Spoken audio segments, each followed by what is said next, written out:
अनु जी, आप समाज सेविका हैं और समाज में बहुत ही, चाहे वो शिक्षा से जुड़ा हो, चाहे वो भोजन से जुड़ा हो या कैरियर से जुड़ा हो, आप उनकी सेवा देते हैं। लेकिन समाज में देखा जा रहा है कि आजकल वृद्ध आश्रमों की संख्या बढ़ती जा रही है। ऐसी क्या कमी है हो रही है हमारे समाज में वर्तमान में, जो बुजुर्गों के लिए घर में जगह नहीं होती, जो कि वो घर ही, वो बुजुर्ग ही बनाते हैं अपने बच्चों के लिए? ये क्यों हो रहा है? इसमें हमें चिंतन की ज़रूरत है। क्या आपको दिखता है इसमें ज़रूरत? देखिए, आज की लाइफ बहुत एडवांस हो गई है और हम भी अपने बच्चों को यही कहते हैं कि आप अपना करियर बनाइए। हम शुरू से, आज अगर आपके घर में छोटा सा बच्चा 2 साल का स्कूल जा रहा है, कभी टाइम था 5 साल का बच्चा स्कूल जाता था, तो वो 5 साल तक अपनी नानी दादी के पास में रहता, खेलता था, उनके संस्कार सीखता था। लेकिन आज के समय में क्या हो रहा है, बच्चा 2 साल का स्कूल जाता है।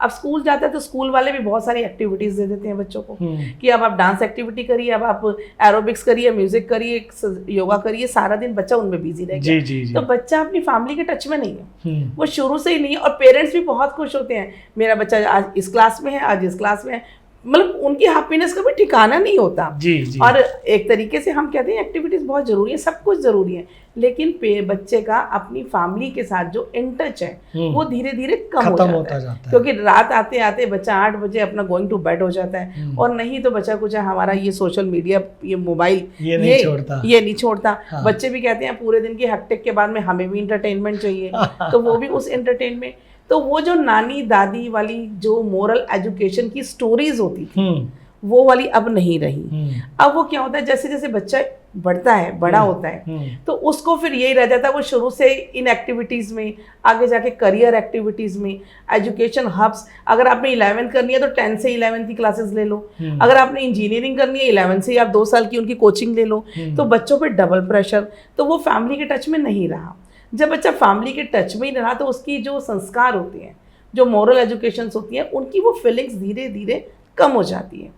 तो उसकी वजह से क्या होता है कि जब बच्चा अपनी करियर की तरफ दौड़ता है और उसके बाद अपनी फैमिली की तरफ, अपनी पर्सनल फैमिली की तरफ, तो उसका जो पेरेंट्स के साथ जो अटैचमेंट है वो उसकी नज़र में ये रहता है कि मेरे पेरेंट्स को रोटी सब्जी कोई भी दे रहा है, चाहे मेड दे रही है, चाहे आश्रम दे रहा है, कोई इतना ही ज़रूरी है उनके लिए। उसको ये नहीं रहता कि उनको उनकी पर्सनल फीलिंग चाहिए, प्यार चाहिए, समय चाहिए, वो इन चीज़ों को भूल जाता है। तो इसी वजह से ये आश्रम जो है ये इंक्रीज हो रही है। और मैं आपको एक एग्जांपल देती हूँ, हमारा भी बहुत सारे वृद्धाश्रम में जाना आना रहता है जी। तो एक वृद्धाश्रम में एक अंकल थे हमारे, बहुत प्यारे अंकल, अंकल डॉक्टर थे, और अंकल को पैरालाइज हुआ और उनके 2 ही बच्चे, वाइफ की उनकी कोरोना में डेथ हो गई थी, सीनियर सर्जन अंकल थे, और उनके 2 ही बच्चे थे, और बेटी 28 ईयर्स ओल्ड अनमैरिड गर्ल, और बेटा 22 ईयर्स ओल्ड, दोनों ही अनमैरिड, और दोनों बच्चे अमेरिकन एक्सप्रेस बैंक में जॉब करते हैं, हाई प्रोफाइल जॉब उनकी। But uncle is living in the आश्रम। हमने अंकल से पूछा, भी अंकल ऐसा क्यों? कहते हैं जी बच्चों की डे नाइट जॉब होती है। वो कहते हैं कि भाई अब घर में हम किसी मेड या केयर टेकर को भी रखते हैं तो पापा एक इनसिक्योरिटी रहेगी कि भाई कौन कैसा कब आपके साथ ट्रीट कर रहा है। तो अब आप आश्रम में रहेंगे, आपका दिल लग जाएगा और आपको भी वहाँ पर फैसिलिटी सारी मिल जाएगी। बट हम उन बच्चों से आज पूछते हैं, अभी अंकल की 2 महीने पहले डेथ हो गई उनकी उसी आश्रम में, मतलब हम आज भी उनको इतने बाय हार्ट बहुत मिस करते हैं। तो हम पूछते हैं कि भाई अगर वो उनके घर में रहते, एटलीस्ट सुबह शाम अपने बच्चों के फेस तो देखते। और हमने उनके साथ में रक्षाबंधन सेलिब्रेट किया, तो अंकल कहते हैं मेरी जो पिक्स है ना मुझे दो, मैं बच्चों को दिखाऊंगा कि मेरे बच्चे देखेंगे मैंने यहाँ पे फेस्टिवल सेलिब्रेट किया। तो मतलब उनके लिए कितनी हैप्पीनेस थी अपने बच्चों को कुछ अपनी बात करने के लिए। बिल्कुल। तो यही अगर वो घर रहते, वो बच्चे सुबह शाम मिल जाते, चलो भाई ठीक है आप बहुत हार्ड वर्किंग जॉब में हो, बट पेरेंट्स तो पेरेंट्स हैं। इस लाइफ के इस मुकाम तक पहुंचाने वाले वो अंकल थे। आज जब वो उनकी अपनी लाइफ पार्टनर नहीं थी, उनकी फिजिकल कंडीशन अपनी इतनी अच्छी नहीं थी, तो उनको कौन चाहिए था? उनको आप चाहिए थे। कैसे भी करते, कुछ भी करते, उनकी लाइफ अगर इतनी थी तो एटलीस्ट उनकी लाइफ का जो ज़िंदगी का लास्ट पड़ाव था उसमें जो उनके मन में कमी रही होगी अपने बच्चों के प्रति, अपने घर में इतना बड़ा घर उनका और यहाँ आश्रम का एक बेड ही उनकी लाइफ थी। उसी पे उन्होंने अपना रेडियो भी छोटा सा रखा है, उसी पे ब्रीफकेस भी पड़ा है, उसी पे टॉवल भी है, उसी पे मेडिसिन की ट्रे भी पड़ी है। तो वो मतलब एक जिसने इतना बड़ा घर परिवार बनाया और आज वो एक बेड पे सिमट के रह गया, तो देखकर रोना भी आता था। वाकई। तो हम लोग यही चाहेंगे कि बच्चों में ये संस्कार बने रहें, पेरेंट्स अपने बच्चों को इस तरीके के संस्कार शुरू से दें। अनुज जी, मैं यहाँ भी ये भी आपसे जानना चाहूँगा कि जिस तरह से एक शिशु होता है, एक छोटा बच्चा होता है, तो उसको अपनी मम्मी से बड़ा लगाव होता है, अपनी माँ से बड़ा लगाव होता है। अपनों जो व्यक्ति रोज़ाना उसको अपनी आंखों से दिखते हैं, उसे रिश्ते नहीं पता होते। माँ तो इसलिए प्यारी होती है कि उसका पेट भरती है, भोजन देती है, या वो अपने शरीर से लगा कर रखती है या केयर करती है। उस बच्चे को ऐसा फील होता है सब कुछ मेरा संसार यही है। उसको नहीं पता रिश्ते, समाज नहीं पता, लेकिन उसे फीलिंग होती है कि भी अगर उसे अपनी माँ नहीं दिखती है तो वो रोने लगता है। तो उसकी माँ उसके पास आती है तो वो चुप हो जाता है। वो उसकी माँ उसे अपने छाती से लगाती है या अपनी गोदी में लेती है।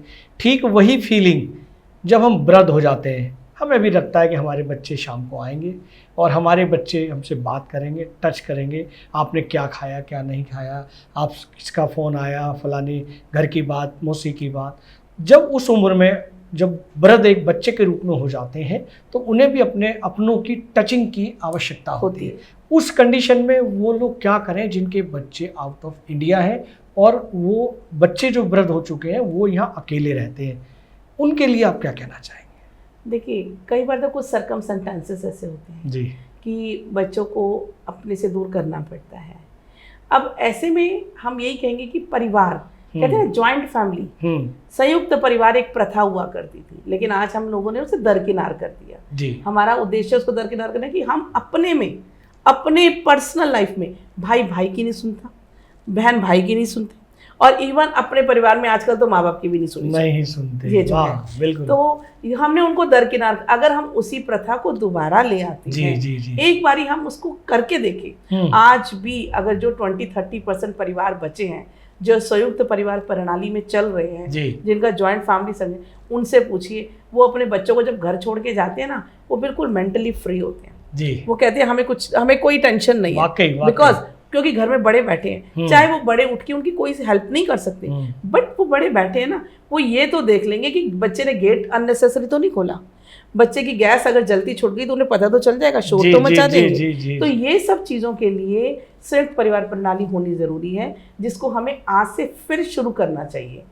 जो हो गया वो तो हो गया जी, बट अगर हम दोबारा इसकी तरफ चले तो हम बहुत कुछ अपनी लाइफ में जो खो चुके हैं उसको हम दोबारा पा सकते हैं। वाह वाह, बहुत अच्छी जानकारी आपने हमारे दर्शकों की दी, और दर्शक इस आपकी चर्चा को सुन रहे हैं, लाइक कर रहे हैं और शेयर कर रहे हैं और प्रसन्न हो रहे हैं कि संयुक्त परिवार की कितनी आवश्यकता है। बिल्कुल, क्योंकि हम एकल परिवार में रह रहे हैं तो उससे बिखराव हो रहा है, जीवन हमारा बड़ा आधा अधूरा रह रहा है, हमारी उम्र उससे बहुत कम हो रही है। क्योंकि संयुक्त परिवार में रहते हैं, जैसा आपने कहा कि हम निश्चिंत होकर जाते हैं, टेंशन मुक्त होकर बिल्कुल टेंशन फ्री होकर जाते हैं। ये वीडियो YouTube पर देख रहे हैं तो हमारे चैनल को सब्सक्राइब करें और बेल आइकन को दबाना ना भूलें। अगर आप Facebook पर ये वीडियो देख रहे हैं तो हमारे पेज को लाइक करें।